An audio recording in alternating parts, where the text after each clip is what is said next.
নমস্কার। আজ আবার একটা ভিডিওতে স্বাগত। আর আজকের ভিডিওতে অতি অবশ্যই ইস্ট বেঙ্গলকে নিয়েই হতেই হবে। এছাড়া আর কোনো উপায় নেই।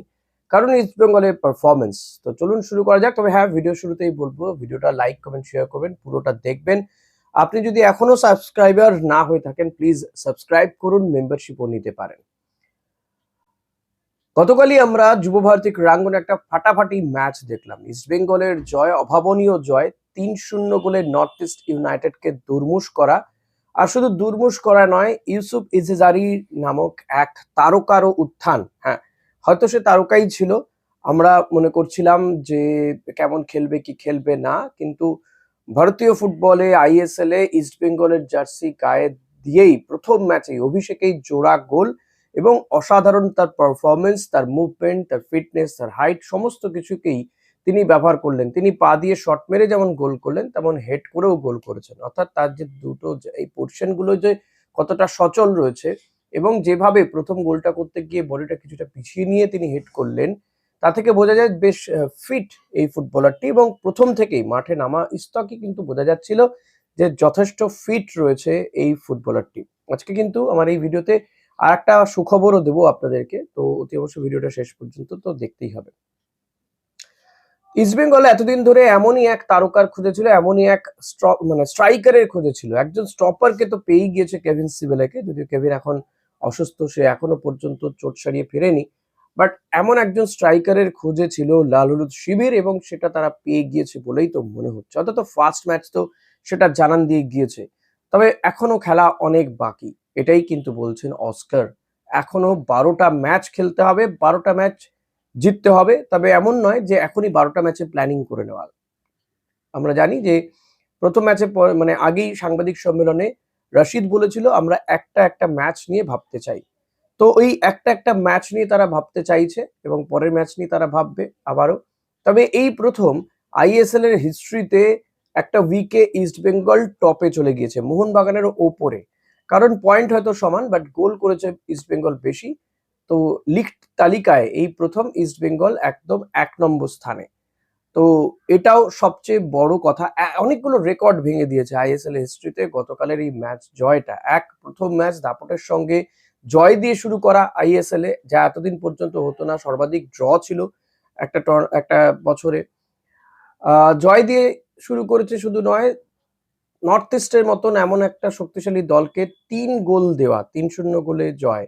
অভিষেকে এসেই ইজাজারির দুটো গোল, জোড়া গোল। অনেকেই ইউসুফ ইজাজারির সঙ্গে অন্যান্য ইস্টবেঙ্গলে খেলে যাওয়া অনেকের তুলনা করছে, ইয়াকুবু কিংবা কেউ জুনিয়রের তুলনা করছে। বাট আমি বলবো যে এখনই সেই সময়টা আসেনি। তুলনা টানবেন না, কারোর সঙ্গে কারোর তুলনা হওয়াটা ঠিক নয়। তবে ইউসুফ কিন্তু আমার মনে হয় তার ভারতীয় ফুটবলের দাপট দেখানোর মতন রসদ তার মধ্যে রয়েছে, তারকা হয়ে ওঠার রসদ তার মধ্যে রয়েছে। এমনকি গোল্ডেন বুটটাও কিন্তু এই ইজাজারি পেয়ে যেতে পারেন, যদি তার এই ধারাবাহিকতাটা বজায় থাকে। হয়তো এই টুর্নামেন্টটা ছোট ফরম্যাট, আগের মতন তো ডাবল লেগ হচ্ছে না, ছোট ফরম্যাট। ফলত ফর্ম হারানোটা আহ, বিষয় হবে না হয়তো, কারণ ম্যাচ কম। কিন্তু হ্যাঁ, ফিটনেস একটা বড় ব্যাপার, ফিটনেসটা ধরে রাখতে হবে। কারণ তার গতকালের এই পারফরমেন্সের পরে অন্যান্য টিমগুলো তো তাকে নিয়ে চর্চা শুরু করবেই, অবশ্য মার্ক করবে। নানান রকম তার জন্য ব্যবস্থাপনা থাকবে যাতে তাকে আটকানো যায়। ফলত তার উপরে যে অন্যান্য টিমগুলো তাকে ছেড়ে দেবে, খোলা ছেড়ে দেবে, এমনটাও নয়।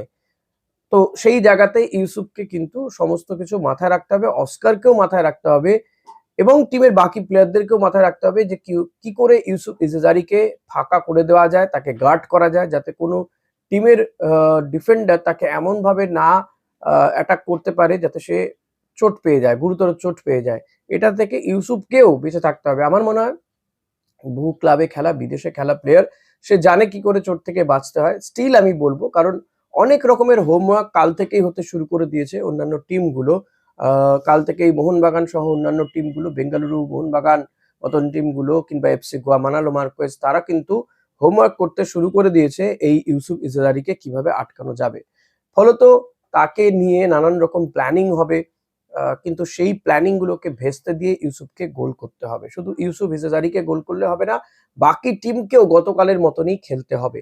এর মধ্যেও কিন্তু আমার একটা জায়গাতে গতকালে আপনাদেরকে জিজ্ঞাসা করেছিলাম যে গতকালে এই ম্যাচে পজিটিভ নেগেটিভ গুলো কি কি, সেটা সবাই পজিটিভ বলেছে, আমিও যে ভিডিওটা করেছিলাম পজিটিভই। তবে এবার তো একটু বিশ্লেষণ জায়গায় যেতে হবে।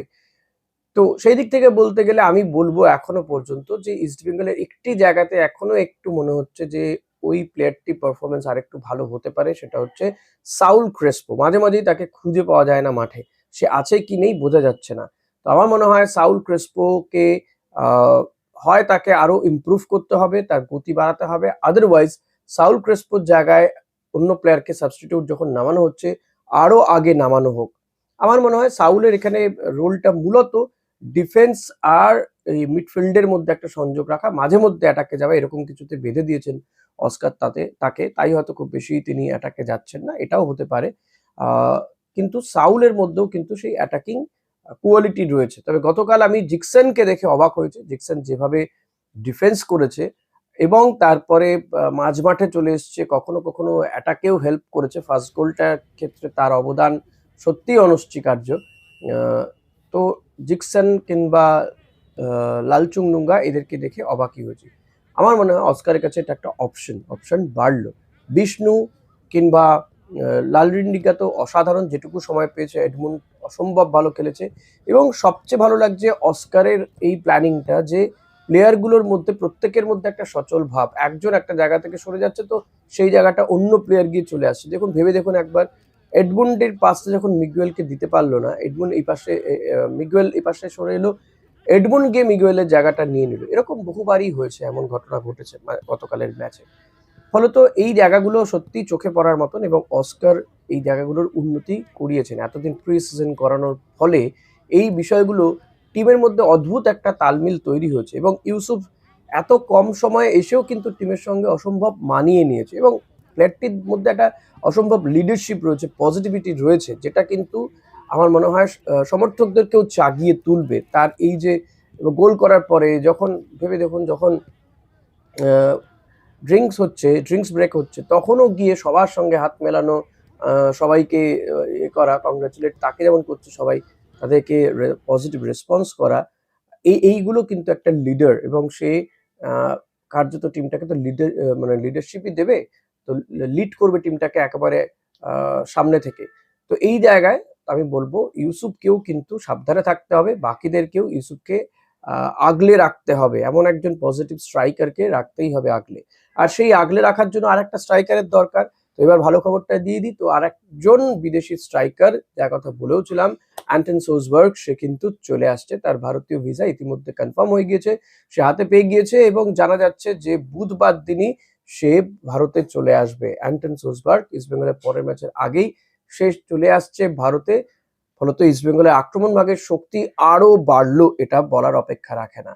ফলত ইউসুফকে আগলে রাখতে হবে যেমন, পাশাপাশি এই নতুন যে স্ট্রাইকারটি আসবে তাকেও আমরা অনেকটা সময় দিতে পারবো, কারণ ইউসুফ অলরেডি ক্লিক করে গিয়েছে, সে ফর্মে রয়েছে, বোঝা গিয়েছে।